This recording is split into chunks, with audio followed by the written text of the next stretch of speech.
Do you know what they say about Lagos? That it's a city that can make you, but it can also break you. This is the story of Moina, a woman who had love but chased luxury, only to find out that some things, once broken, can never be fixed. Moina arrived in Lagos at the bustling Oyota bus park. All she had was a small raffia bag and a heart overflowing with love for her boyfriend, Peter. When he saw her, his face lit up with a joy so pure, it felt like the two of them could take on the entire world. They found a small room in what Nigerians call a face-you compound. It was cramped, it was hot, but it was theirs. Their life was tough. Peter worked from dawn till dusk as a loader, his muscles aching from lifting heavy goods. Moina walked the streets under the same scorching sun, balancing a tray of oranges on her head. They were a team, a unit. Every single cabo they earned went into an old milk tin, a symbol of their shared dream for a better future. They were poor, but they were rich in loyalty and love. But in a city like Lagos, contentment can be fragile. The serpent of comparison slithered into their lives in the form of their neighbor, Zainab. Zainab wasn't like Moina. She wore fancy clothes and smelled of expensive perfume. She introduced Moina to a world she had only ever dreamed of, a world of air-conditioned restaurants, champagne, and so-called big men, who showered women with cash in exchange for their company. One of these men was Chief Bello. He was older, wealthy, and had a way of making Moina feel like a queen. Suddenly, Peter's sweat-soaked clothes didn't look like a badge of honor anymore. His calloused hands didn't seem like a testament to his hard work. In Moina's newly opened eyes, they were signs of failure. The sweet oranges she sold tasted bitter, and the love that once filled their tiny room began to feel like a cage. The breaking point came on their 2-year anniversary. Peter, with a heart full of love, had saved for months to buy Moina a delicate gold necklace. He imagined the look on her face when he placed it around her neck, but when he got home, that dream turned into a nightmare. Moina was packing her bags. The small raffia bag she arrived with was gone, replaced by a new, expensive suitcase. She looked at Peter, the man who had given her his everything, and the words that came out of her mouth were like daggers. "You're too local for me," she sneered. As Peter stood there, stunned, a gleaming Range Rover pulled up outside their compound.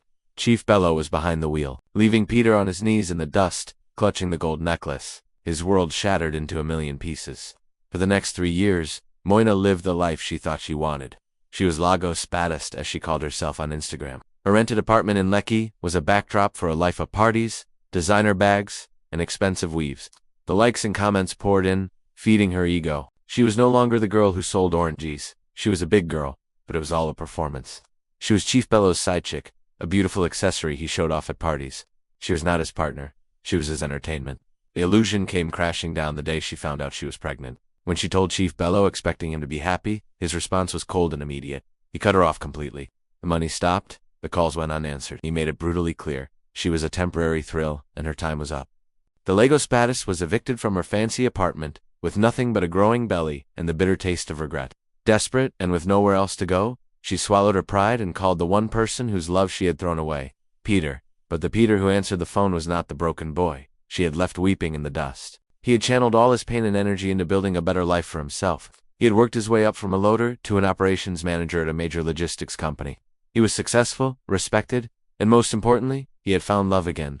A true, loyal love with a woman named Grace, who saw his potential when he had nothing, who stood by him while he was building his empire from the ground up. It wasn't just about the fact that she was carrying another man's child. It was about the betrayal. It was about the disrespect. It was about closing a chapter of his life that had caused him immense pain. He had learned a hard lesson. Loyalty is a luxury that no amount of money can ever buy. He wished her well, but the door to his heart was closed forever. 5 years passed. The scene is tragically familiar. On a busy Lagos street, a woman is hawking oranges, a small child strapped to her back. It's Moina. She's right back where she started. The vibrant dreams of her youth replaced by the harsh reality of her choices. And then, a car drives by. It's a sleek, black Range Rover, the same model that once whisked her away to a life of fake glamour. Behind the wheel is Peter. To him, she's just another face in the crowd. But for Moya, that fleeting image is a haunting, daily reminder. A reminder that in her desperate rush to find a shortcut to the good life, she had thrown away the only person who was willing to run the entire marathon with her. She had traded a lifetime of love for a few years of luxury, and now, she was paying the price. It teaches us about loyalty, the poison of comparison, and the reality that quick wealth often comes at a very high price. Moina and Peter were happy in their little world until she started comparing their life to Zainab's. Social media and the people around us can make us feel like we're not doing enough, that our life isn't good enough. But true happiness comes from appreciating what you have, not from chasing what others have. Remember, the grass isn't always greener on the other side. Sometimes it's just artificial turf. He gave her money and a lifestyle. She gave him her youth. When she could no longer fulfill her part of the deal by becoming pregnant, the transaction was terminated. Peter's love was unconditional. He loved her for who she was, not for what she could provide. He was building a future with her, not just renting her time. But he didn't let that destruction define him. He used his pain as motivation. He focused on himself, worked hard, and built a life of genuine success and happiness. Your circumstances don't define you. Your reaction to them does. Heartbreak can be a catalyst for incredible growth, if you let it. And finally, the most important lesson of all, loyalty is priceless. Peter found it in Grace, the woman who supported his dreams, not just his success.